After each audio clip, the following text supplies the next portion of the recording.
Census অনুযায়ী এই ভেরিয়েশনটা আমাদের পোর্শনটা এর ভেরিয়েশন ওইটাকে বেস করে আমরা এটা নির্ধারণ করেছি এবং এটাকে বেস করে পরবর্তী ডাটা বা স্যাম্পলগুলো কালেক্ট করেছি। জেন্ডার এবং এজ গ্রুপ যদি দেখি এখানে আমরা মেল থেকে 61.75% ডাটা কালেক্ট করেছি, ফিমেল থেকে 37.94% ডাটা কালেক্ট করেছি। যদিও আমাদের বাংলাদেশ কনজারভেটিভ সোসাইটি থাকার কারণে আমরা ফিমেল এবং মেইলের এইটা আমরা সমতা মেনটেন করতে পোর্শনটা মেনটেন করতে পারিনি। এখানে আমাদের অলমোস্ট 52% ফিমেল আমাদের সোসাইটিতে এখন, কিন্তু আমাদের এখানে এইটাতে একটু আমাদের ডাটা কালেক্ট করার ক্ষেত্রে ব্যাক পেতে হয়েছে। আদার্স 0.31%। এজ গ্রুপ যদি দেখি আমরা এখানে এজ গ্রুপের ক্ষেত্রে আমাদের ডাটা কালেক্ট করার ক্ষেত্রে আমাদের 18 to 29 যে এজ গ্রুপটা, এখান থেকে আমরা ডাটা কালেক্ট করেছি 7145টি এবং পার্সেন্টেজ হচ্ছে 32.22%। এবং আমরা যদি ন্যাশনাল সেন্সাস 22কে দেখি 2022কে দেখি তাহলে দেখবো আমাদের এখানে অলমোস্ট 33% ইউথ এই এইজের পপুলেশন আমাদের এখানে আছে। এবং 30 to 44 এজ গ্রুপ থেকে আমরা ডেটা কালেক্ট করেছি 38.48%। 45 to 59 এই এজ গ্রুপ থেকে আমরা ডেটা কালেক্ট করেছি 21 to 1.23%। আর 60 প্লাস এই জায়গা থেকে আমরা ডেটা কালেক্ট করেছি 8.07%।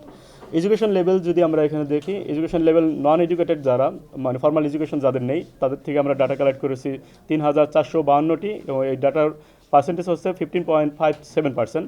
প্রাইমারি এডুকেশন যাদের আছে এই গ্রুপ থেকে আমরা ডাটা পেয়েছি 15.44%, সেকেন্ডারি গ্রুপ থেকে 25.59%, হায়ার সেকেন্ডারি গ্রুপ থেকে 23.27%, গ্রাজুয়েট লেভেল যারা কমপ্লিট করেছে তাদের থেকে বেশি 16.43%, পোস্ট গ্রাজুয়েট যারা কমপ্লিট করেছেন তাদের থেকে বেশি 3.71%।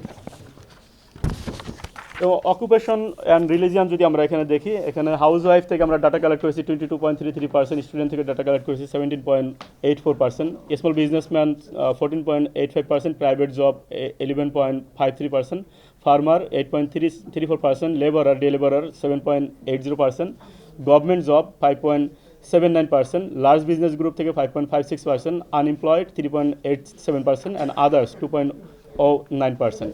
রিলিজিয়াস গ্রুপ যদি আমরা এখানে বলি, ইসলাম বা মুসলিম ধর্মাবলম্বী যারা আছে তাদের থেকে আমরা ডেটা কালেক্ট 18,195টি, পার্সেন্টেজ হিসেবে 87.89%, হিন্দু 9.97%, বুদ্ধিস্ট 1.38% এবং অন্যান্য ধর্মাবলম্বী থেকে আমরা কিছু ডাটা কালেক্ট করতে পেরেছি। এবং এখানে যদি আমরা ন্যাশনাল সেন্সাস 2022কে দেখি তাহলে দেখবো আমাদের বাংলাদেশের ধর্মভিত্তিক পরিসংখ্যান হচ্ছে 88% অলমোস্ট মুসলিম এবং আমরা যদি অন্যান্য ধর্মাবলম্বী বলি সেখানে প্রায় 12% এবং এটা আমরা এখানে মেনটেন করার চেষ্টা করেছি। এরপর আমাদের ফাইন্ডিংসগুলোতে আমরা সরাসরি চলে যাবো। এখন আমাদের ফাইন্ডিংস হচ্ছে আমরা শুরুতেই প্রশ্ন করেছিলাম যাদেরকে আমরা এখানে মানে আমাদের এখানে অনবোর্ড করার জন্য যে তাকে নিয়ে কি পরবর্তীতে আমরা আমাদের এই স্যাম্পলিংটা করবো কিনা বা কোয়েশ্চেনগুলো নিব কিনা, সেটার ক্ষেত্রে আমরা শুরুতেই এখানে কোয়েশ্চেন করেছিলাম যে আপনি কি আসন্ন জাতীয় সংসদ নির্বাচনে ভোট দেওয়ার পরিকল্পনা করছেন।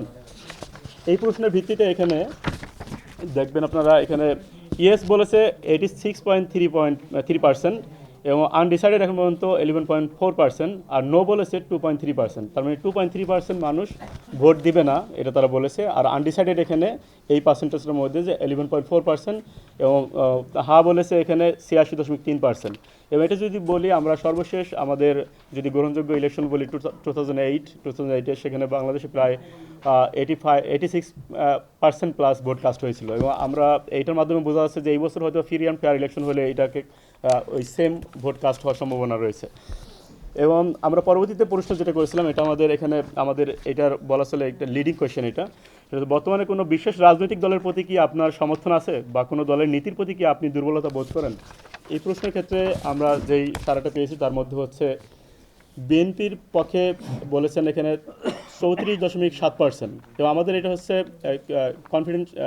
কনফিডেন্সিয়াল ইন্টারভাল 95% আর মার্জিন অফ এরর হচ্ছে 0.93% আমরা আগে বলেছি। এবং বিএনপির ক্ষেত্রে আমরা এখানে দেখেছি 34.7% এবং জামাতের ক্ষেত্রে দেখেছি এখানে 33.6% এবং আনডিসাইডেড ছিল এখানে 17% এবং এনসিপির পক্ষে আমরা এখানে দেখেছি 7.1% এবং আদার্স পলিটিক্যাল পার্টিগুলো যাদের পার্সেন্টেজ অন বা তারও নিচে এটা সব সম্মিলিতভাবে 4.5% এবং ইসলামী আন্দোলনের ক্ষেত্রে আমরা এখানে দেখেছি 3.1%, টোটাল 100%। এবং এটাকে এই যে আনডিসাইডেড যেটাকে আমরা এখানে দেখছি, এই আনডিসাইডেডটাকে পরবর্তী সময় আমরা মেশিন লার্নিং প্রসেসের মাধ্যমে র্যান্ডম ফরেস্ট মডেলকে ব্যবহার করে আমরা এটাকে যদি তারা ডিসাইড করে তাহলে তারা কোন দিকে যেতে পারে এটাকে আমরা ফাইন্ড আউট করার চেষ্টা করেছি। এখানে আমরা পরবর্তীতে যখন মেশিন লার্নিংকে রান করা হয়েছে এখানে র্যান্ডম ফরেস্ট মডেলের মাধ্যমে, তখন আমরা দেখতে পাই যে বিএনপির যদি আমরা আনডিসাইডেডটাকে বাদ দিই, এখানে যারা ভোট দিতে ইচ্ছুক, আমরা শুরুতে বলছি 86.7% মানুষ ভোট দিতে ইচ্ছুক, এবং তাদের মধ্যে থেকে যারা আনডিসাইডেড ছিল 17%, এই 17%কে যখন মেশিন লার্নিংয়ের মাধ্যমে নেওয়া হয়েছে তখন আমরা দেখতে পাই এখানে বিএনপি এখানে 43.2% মানে 43.2%, জামাত এখানে 40.8% মানে 40.8%, এনসিপি 7.7%, আদার্স 5.3% এবং ইসলামী আন্দোলন 3.0%। আমরা মেশিন লার্নিংয়ে এখানে একটা জিনিস লক্ষ্য করতেছি পারি, সেটা হচ্ছে বিএনপির এখানে মেশিন লার্নিংয়ের মাধ্যমে দেখতে পাই তাদের বাড়তেছে, জামাতেরও বাড়তেছে, এনসিপিরও বাড়তেছে, অন্যান্যদের বাড়তেছে, কিন্তু ইসলামী আন্দোলন এখানে 3.1 থেকে 3.0% আমরা দেখছি পরবর্তীতে।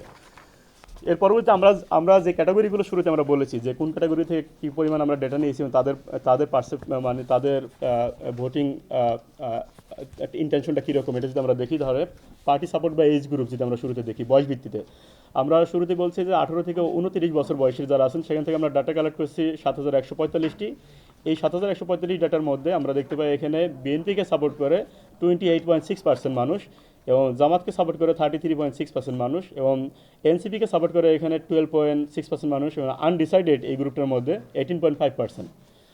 এবং 30 থেকে 44 বছর যেই গ্রুপটা আছে এই গ্রুপটাকে যখন আমরা দেখি তখন দেখতেছি এখানে বিএনপিকে সাপোর্ট করে 38.4%, জামাতকে সাপোর্ট করে এখানে 33.2%, এবং আনডিসাইডেড 16.0%। এবং 45 থেকে 59 বছরের যে গ্রুপটাকে আমরা এখানে দেখছি সেখানে দেখতেছি আমরা দেখতে পাই বিএনপিকে সাপোর্ট করে এখানে 37.4%, জামাতকে সাপোর্ট করে এখানে 33.7%। আর 60+ বছরের যে এখানে আমরা ডেটা কালেক্ট করতে পেরেছি 1789টি। এই জায়গাতে দেখতে পাই আমরা বিএনপিকে সাপোর্ট করে তারা 33.9% এবং জামাতকে সাপোর্ট করে তারা 34.8%। এটা হচ্ছে আমাদের বাই এইজ এটা। আর party support by area type আমরা লোকাল এবং আরবানকে আমরা এখানে ডিফাইন করেছি। লোকাল হচ্ছে আমাদের এখানে গ্রাম বা ইউনিয়নগুলো, এবং আরবান হচ্ছে আমাদের উপজেলা এবং সিটিগুলো। এবং আমাদের যদি আমরা পিএসইউ বলি, এখানে আমাদের স্যাম্পল ইউনিট যেটা ছিল সেটা হচ্ছে আমাদের রুরাল লেভেলে আমরা এখানে ইউনিয়নকে কভার করার চেষ্টা করেছি, আর আরবান লেভেলে আমরা এখানে সিটির ওয়ার্ডগুলো বা উপজেলা ওয়ার্ডগুলোকে কভার করার চেষ্টা করেছি। এবং রুরাল এবং আরবানের পরিসংখ্যান যদি আমরা এখানে বলি, রুরাল লেভেলে আমরা ডেটা কালেক্ট করতে পেরেছি 14,087টি। সেখানে এই মানুষগুলোর মধ্যে তারা বিএনপিকে সাপোর্ট করে 35.9% এবং জামাতকে সাপোর্ট করে 34.1% এবং এনসিপিকে সাপোর্ট করে এখানে 7.0% এবং আনডিসাইডেড 15.1%। এবং আরবান লেভেলে যদি আমরা দেখি, এখানে আরবান লেভেলে এখানে বিএনপিকে সাপোর্ট করে 31.9% এবং জামাতকে সাপোর্ট করে 32.5%, এখানে এনসিপিকে সাপোর্ট করে 7.4% এবং আনডিসাইডেড এখানে 21.5%। পার্টি সাপোর্ট বাই ডিভিশন যদি আমরা বিভাগ ভিত্তিক দেখি, এখানে আমরা শুরুতেই বলছি এটা ন্যাশনাল জনমত জরিপ, এটা আমরা কোনো কনস্টিটিউন্সি ওয়াইজ এখানে ফরকাস্ট দিচ্ছি না বা প্রেডিক্ট করছি না যে কোন কতগুলো কনস্টিটিউন্সি কে পাবে, এগুলো আমরা এখানে বলছি না। এবং আমরা এটা ন্যাশনাল লেভেলে, এবং আমরা আরেকটু যদি এটাকে ন্যারো ডাউন করি তাহলে ডিভিশনাল লেভেল পর্যন্ত আমরা এখানে ফরকাস্ট করতে পারি। সেক্ষেত্রে পার্টি সাপোর্ট বাই ডিভিশনের ক্ষেত্রে সিলেট ডিভিশনে আমরা এখানে দেখতে পাচ্ছি ডেটা স্যাম্পল কালেক্ট করা হয়েছিল 1,390টি। সেখানে সিলেট ডিভিশনে বিএনপিকে সাপোর্ট করে 31.2% মানুষ জনগণ, এবং 36.3% সাপোর্ট করে জামাতকে, এবং এখানে এনসিপিকে সাপোর্ট করে 7.1%, এবং এখানে আদার্স 8.3% এবং আনডিসাইডেড 14.7%। এবং রংপুর ডিভিশনে যদি আমরা এখানে দেখি, রংপুর ডিভিশনে এখানে বিএনপিকে সাপোর্ট করে 13.0% মানে 30.0% মানুষ, এখানে জামাতকে সাপোর্ট করে 36.4% মানুষ, এখানে এনসিপিকে সাপোর্ট করে 5.7% মানুষ, আদার্স 6.6% এবং আনডিসাইডেড 19.6%। রাজশাহী থেকে যদি দেখি আমরা, এখানে রাজশাহীতে 37.2% মানুষ বিএনপিকে সাপোর্ট করে এবং 48.7% মানুষ জামাতকে সাপোর্ট করে, এখানে আনডিসাইডেড 7.7%। ময়মনসিংহের দিকে যদি দেখি আমরা, তাহলে 47.5% মানুষ এখানে বিএনপিকে সাপোর্ট করে এবং 34.5% মানুষ এখানে জামাতকে সাপোর্ট করে, এনসিপিকে সাপোর্ট করে 7.3% মানুষ, আনডিসাইডেড 5.4% মানুষ। এবং খুলনার আনডিসাইডেড এখন পর্যন্ত। গভর্নমেন্ট জবে যারা আছে তাদের মধ্যে 28.7% মানুষ বিএনপিকে সাপোর্ট করে, 35.6% মানুষ জামাতকে সাপোর্ট করে, 7.7% মানুষ এনসিপিকে সাপোর্ট করে, 5.1% মানুষ অন্যান্য পলিটিক্যাল পার্টিগুলোকে সাপোর্ট করে, 20.0% এখানে আনডিসাইডেড।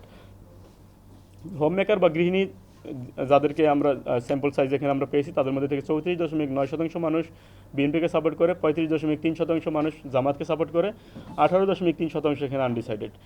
ডে লেবার যারা আছে তাদের মধ্যে থেকে 40.6% মানুষ বিএনপিকে সাপোর্ট করে, 33.2% মানুষ এখানে জামাতকে সাপোর্ট করে, 14.6% মানুষ আনডিসাইডেড এখন পর্যন্ত।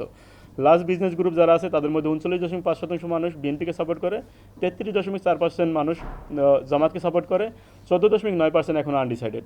স্মল বিজনেস গ্রুপ যারা আছেন তাদের মধ্যে থেকে 41.6% মানুষ বিএনপিকে সাপোর্ট করে, 32.0% মানুষ জামাতকে সাপোর্ট করে, আনডিসাইডেড 14.5% মানুষ। প্রাইভেট জবে যারা আছেন তাদের মধ্যে 33.5% বিএনপিকে সাপোর্ট করে, 32.3% জামাতকে সাপোর্ট করে, 9.0% এনসিপিকে সাপোর্ট করে, 16.6% আনডিসাইডেড এখন পর্যন্ত। স্টুডেন্ট গ্রুপ যেটা আমাদের এখানে স্যাম্পল সাইজ ছিল 3,957, তার মধ্যে থেকে 24.3% মানুষ বিএনপিকে সাপোর্ট করে এবং 34.3% হচ্ছে জামাতকে সাপোর্ট করে, 16.2% ইসলামী এনসিপিকে সাপোর্ট করে, 19.2% মানুষ এখানে আনডিসাইডেড এখন পর্যন্ত। আনএমপ্লয়েড যারা আছে তাদের মধ্যে থেকে 35.0% বিএনপিকে সাপোর্ট করে, 26.2% জামাতকে সাপোর্ট করে, 5.9% এনসিপিকে সাপোর্ট করে, আদার্স পলিটিক্যাল পার্টিগুলোকে সাপোর্ট করে 5.4% এবং 25.1% এখন পর্যন্ত আনডিসাইডেড। এবং আদার্স যারা ছিল তাদের মধ্যে থেকে 28.7% হচ্ছে বিএনপিকে সাপোর্ট করে, 42.9% হচ্ছে জামাতকে সাপোর্ট করে, 7.6% আদার্স পলিটিক্যাল পার্টি এবং 14.6% মানুষ এখন আনডিসাইডেড। এবং সর্বশেষ আমরা যেটা এখানে দেখাতে চাই সেটা হচ্ছে আপনি কোনো পলিটিক্যাল পার্টিকে কেন আপনি এই পলিটিক্যাল পার্টিকে সাপোর্ট করতেছেন বা পছন্দ করতেছেন। আমরা যে প্রশ্নটা করেছিলাম এখানে যে আপনি জামাত ইসলামীকে সমর্থন করার প্রধান কারণ কী কী, সেখানে আমরা বলেছিলাম যে আপনারা দুইটা অপশন এখানে চুজ করতে পারবেন।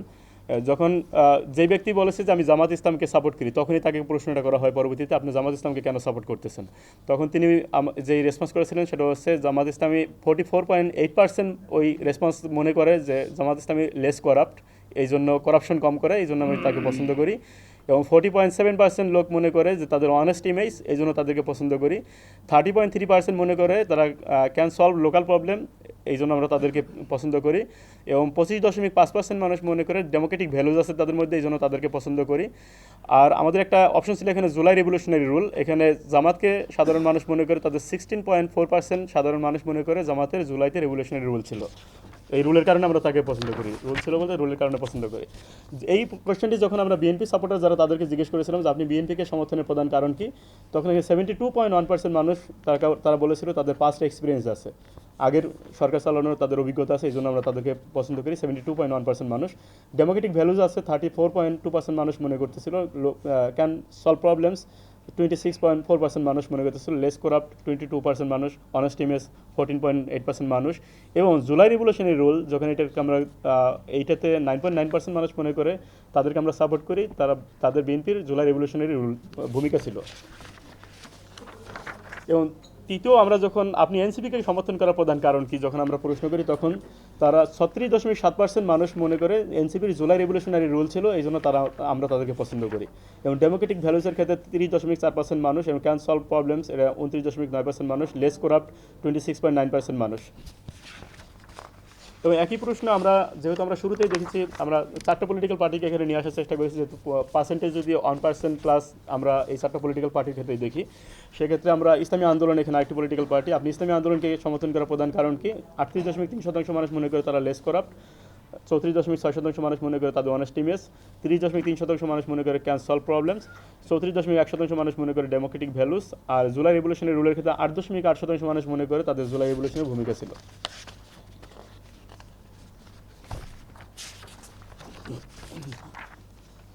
আমরা শুরুতেই দেখেছি যে 17% পিপল এখন পর্যন্ত আনডিসাইডেড। এই আনডিসাইডেড কেন তারা আনডিসাইডেড এটা আমরা জানার চেষ্টা করেছি যে আপনি এখনও কোনো দলকে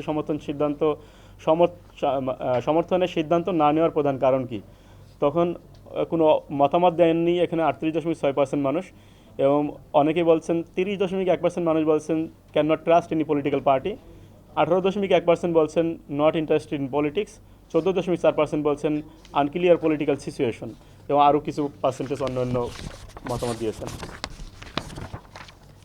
এবং শুরুতেই আমরা যেই প্রশ্নটা আপনাদের দেখানোর চেষ্টা করেছি যে এখানে যদি আপনার পছন্দের বা সমর্থিত রাজনৈতিক দল নির্বাচনে অংশগ্রহণ না করে তাহলে আপনার ভোটের সিদ্ধান্ত কী হতে পারে। এই কোশ্চেনটা যখন করা হয়েছে যে যদি আপনার পছন্দের রাজনৈতিক দল এবার নির্বাচনে অংশগ্রহণ না করে তাহলে আপনার ভোটের সিদ্ধান্ত কী হতে পারে, এখানে রেসপন্স করেছেন 113 জন। এর মধ্যে আমরা মেশিন লার্নিংয়ের মাধ্যমে আওয়ামী লীগ সাপোর্টার যারা তাদেরকে এখানে যখন দেখি যে উইল নট ভোট 58.6% মানুষ, অলমোস্ট 60% মানুষ ভোট দিবেন না এরকম বলেছেন, এবং ভোট আদার্স 5.2% এবং আনডিসাইডেড এখন পর্যন্ত 36.2%। তো একই কোশ্চেন যখন আমরা জাতীয় পার্টির ক্ষেত্রে দেখি তখন জাতীয় পার্টির will not vote 16.6%, vote others 26.4% এবং আনডিসাইডেড 57%। জি, ধন্যবাদ। আমাদের ফর্মাল রিপোর্ট এইটুকুই ছিল। আমরা যদি এখানে আমি শুরুতে আরেকটু ক্লিয়ার করতে চাই আপনাদের, সেটা হচ্ছে আমাদের এটা টাইম ফ্রেমটা ছিল নভেম্বরের 21 নভেম্বর থেকে ডিসেম্বরের 20 ডিসেম্বর পর্যন্ত। এবং এর পরবর্তী সময় আমাদের এটা ছিল বেজলাইন সার্ভে, আমরা একটা মিডলাইন সার্ভে কন্ডাক্ট করতেছি এবং লাস্টের দিকে নির্বাচনের 4-5 দিন আগে হয়তো আমরা একটা এন্ডলাইন সার্ভের রিপোর্ট আমরা পাবলিশ করব। এবং সেক্ষেত্রে বেজলাইন সার্ভেটা আমাদের এইটা, এবং বেজলাইন সার্ভের ওই টাইম ফ্রেমের মধ্যে আমাদের এই ডাটাগুলো, এবং এর পরবর্তী সময় আমরা দেখি যে এখানে অনেকগুলো ঘটনা ঘটেছে। আমরা এগুলো আপনাদের আলোচনার মাধ্যমে, আমাদের এখানে এক্সপার্টরা আছে এখানে, তাদের আলোচনার মাধ্যমে আসবে। এবং যদি এই পর্যায়ে আমরা শুরুতেই এক্সপার্ট অপিনিয়নের দিকে যাব। জি, আমরা কিন্তু ভিন্ন। এখন জরিপ থেকে আমি কি বিশ্লেষণটা বের করছি আমি সেটা কথা বলতে চাই। দুইটা জিনিস আমার কাছে খুব চোখে পড়েছে এই জরিপে, যেটা খুবই ইন্টারেস্টিং, এবং এই দুইটার ভিত্তিতে আমি একটা বড় মাপের একটা তত্ত্বের কথা বলতে চাই যে এই নির্বাচন কী নিয়ে হচ্ছে। প্রথম জিনিসটা যেটা চোখে পড়ে সেটা হচ্ছে যে 1 বছর আগে যে জরিপগুলো হয়েছিল, ইনোভিশনের একটা বড় জরিপ হয়েছিল, 1 বছর না 6 মাস। হ্যাঁ, তো সেখানে যেটা হচ্ছে ওটাও বেশ সায়েন্টিফিকভাবে করা হয়েছিল, এবং এটা আরেকটা জরিপ, এটাও সায়েন্টিফিকভাবে করা হয়েছে। এখানে পার্থক্যটা কি? ইনোভিশনের জরিপে আমরা দেখেছিলাম যে ওই সময় বিএনপি 10% আগায় ছিল কম্পেয়ার টু জামাত, ঠিক আছে? ওইটা একটা সায়েন্টিফিক জরিপ ছিল। পরে অনেকে বলে 70% লোক জামাতকে ভোট দেবে, ওগুলো সায়েন্টিফিক না, কিন্তু ইনোভিশনেরটা একটা মোটামুটি সায়েন্টিফিকের জরিপ ছিল। এই জরিপে একটা পরিবর্তন এসছে, এটা এখন কতটা সঠিক কিনা সেটা পরের কথা, কিন্তু ইন্টারেস্টিং যেটা বিশ্লেষণের দিক থেকে যে একটা চেঞ্জ আসছে। চেঞ্জটা কি? এখন যদি আমরা জামাত প্লাস এনসিপি প্লাস ইসলামিক আন্দোলনের ভোট যোগ করি তাহলে তারা বিএনপির থেকে 10% আগে আছে। মানে টোটালি জিনিসটা উল্টে গেছে। আগে ছিল বিএনপি 10% আগে, এখন হচ্ছে জামাত, এনসিপি আর ইসলামিক আন্দোলন 10% বেশি। এটা হচ্ছে একটা ভেরি ইন্টারেস্টিং, এটা নিয়ে আমরা বিশ্লেষণ করতে পারি কি হচ্ছে, কেন হচ্ছে। সেকেন্ড যেটা আমার চোখে পড়ছে এই জরিপে ইন্টারেস্টিং জিনিস, সেটা হচ্ছে কারা কোন দিকে ভোট করছে। এখন এখানে দেখা যাচ্ছে জরিপে যে যারা তরুণ, যারা বেশি শিক্ষিত, যারা শহুরে, তারা জামাত এনসিপির দিকে ভোট দিচ্ছে। যারা ব্যবসায়ী, যারা শ্রমিক বা কৃষক, তারা বিএনপিকে বেশি ভোট দিচ্ছে। এটাও ভেরি ইন্টারেস্টিং। এখন এই দুইটা ইন্টারেস্টিং জিনিস, ইনোভেশনও একই রকম ট্রেন্ড ছিল, একই ছিল। আচ্ছা, তো এখন এইটার আমি একটা নিজের ব্যক্তিগত বিশ্লেষণ দেওয়ার চেষ্টা করব, সেটা সম্পূর্ণ ভুল হতে পারে, কিন্তু এটা আমার ব্যক্তিগত বিশ্লেষণ। আমার মনে হয় যে জুলাইতে যে ঘটনাটা ঘটেছিল, জুলাইয়ের ঘটনা ছিল বাংলাদেশে একটা বৈপ্লবিক ঘটনা। এখানে আমাদের যুবতীরা রাস্তায় নেমে একটা আন্দোলন করতে গিয়ে দেখলো যে তাদের উপরে যে অত্যাচারটা আসলো সেটা একটা কর্তৃত্ববাদী সরকারের অত্যাচার না, সেটা একটা ফ্যাসিস্ট সরকারের অত্যাচার। এবং সেটা দেখে পুরা দেশের সব মানুষ রাস্তায় নেমে ফ্যাসিস্ট সরকারকে নামায় দিল। এখন বাংলাদেশের এক অংশ লোক মনে করে যে জুলাই হচ্ছে একটা পথ পরিবর্তনের মুহূর্ত এবং তারা পরিবর্তন চায়। এটা একটা গ্রুপ, এখানে ডান বামের বিষয় না, এটা ইসলাম সেকুলারের বিষয় না। একটা গ্রুপ বাংলাদেশে পরিবর্তন চায়। এই জন্য আমি মনে করি এটা ইসলাম বনাম সেকুলারিজমের এই ভাগ দিয়ে দেখা ভুল হবে। কেন জামাত আগাচ্ছে, কেন বিএনপি কি হচ্ছে, এটা ভুল হবে। এটা ওই ডিবেট না। যেই গ্রুপটা পরিবর্তন চায় সেটা একটা গ্রুপ। আরেকটা কিন্তু বড় গ্রুপ আছে বাংলাদেশে, যারা স্থিতিশীলতা চায়, তারা চায় এই সব হাঙ্গামা থেকে আমরা বের হয়ে আসি, আমরা একটা স্থিতিশীল জায়গায় চলে যাই, যে জায়গায় আমরা আগে ছিলাম। এবং আপনি দেখেন যে কারা বিএনপির পিছনে যাচ্ছে, যারা মনে করছে যে বিএনপির রাষ্ট্র চালানোর অভিজ্ঞতা আছে, বিএনপির পিছনে ক্ষমতাশীলরা আছে, প্রশাসনে, সেনাবাহিনীতে, ভারত, সবাই বলছে বিএনপির সঙ্গে আমরা ব্যবসা করতে পারবো। অর্থাৎ যারা স্থিতিশীলতা চায় তারা বিএনপির দিকে ঝুঁকছে, যারা পরিবর্তন চায় তারা জামাত এনসিপির দিকে ঝুঁকছে। আমি মনে করি এটাই হচ্ছে এই আসন্ন নির্বাচনের মূল দ্বন্দ্ব। এখন এখানে হচ্ছে আমাদেরকে নাগরিক হিসেবে, আমি ব্যক্তিগতভাবে কোনো পক্ষে না, আমি ব্যক্তিগতভাবে পরিবর্তন দেখতে চাই বাংলাদেশে, আবার মোটামুটি স্থিতিশীলতাও আমি চাই। আমরা সবাই সেখানে। ব্যাপারটা হচ্ছে পরিবর্তন আর স্থিতিশীলতা কিন্তু সাংঘর্ষিক। আপনি যদি একেবারেই স্থিতিশীল চান, যে যারা আগে, যাদের ক্ষমতা ছিল, যারা আগে পয়সা বানাইছে, যারা আগে ক্ষমতাশীল ছিল, তাদেরকে আমরা টাচ করব না, কারণ তাদেরকে টাচ করলে তারা গন্ডগোল করবে। আপনি যদি স্থিতিশীলতা চান এমন পর্যায়ে যে আপনি কাউকেই টাচ করবেন না, তাহলে কোনো পরিবর্তন হবে না। এবং যারা মনে করে যে ওইভাবেই আমরা আবার অর্থনীতি চালাবো, প্রবৃদ্ধি হবে, আমি ব্যক্তিগত মনে করি ভাবে এটা হবে না, কারণ ওই মডেল ফেল করেছে। ওই মডেলে আমাদের আসলে টেকসই প্রবৃদ্ধি উন্নয়ন হয় নাই। আবার উল্টো দিকে যদি কেউ মনে করে আমরা সবই কালকে পরিবর্তন করে ফেলবো, বিপ্লবিক একটা পরিবর্তন করে ফেলবো, তাহলে তাদের যেই বিরোধিতা আসবে বিভিন্ন মহল থেকে, প্রশাসনের ভিতর থেকে, বিভিন্ন এজেন্সির ভিতর থেকে, ব্যবসায়ী মহল থেকে, বাইরের জগৎ থেকে, ভারতের থেকে, আপনি সবই একসঙ্গে পরিবর্তন করে ফেলবেন, তাহলেও আপনি টিকবেন না। অর্থাৎ এই জিনিসটাকে আমাদেরকে পরিষ্কার করতে হবে যে এই দুই জোট কে কোন পরিবর্তন চায় আর কে কিভাবে স্থিতিশীলতা রাখবে, আমাদের এটাকে জানতে হবে। কারণ এটা না জেনে না বুঝে আমরা ভোট করতেছি, ভাবতেছি যে আমাকে জামাত এটা দিবে, আমাকে বিএনপি এটা দিবে। এমনও হইতে পারে যে জামাত এসে কোনো পরিবর্তন করবে না, বা বিএনপি এসে স্থিতিশীলতা রাখতে পারবে না, হইতেই পারে। বিএনপি এসে স্থিতিশীলতা রাখতে গিয়ে দেখবে যে আমি স্থিতিশীলতা রাখতে পারতেছি না, অর্থনীতি ভেঙে পড়ছে।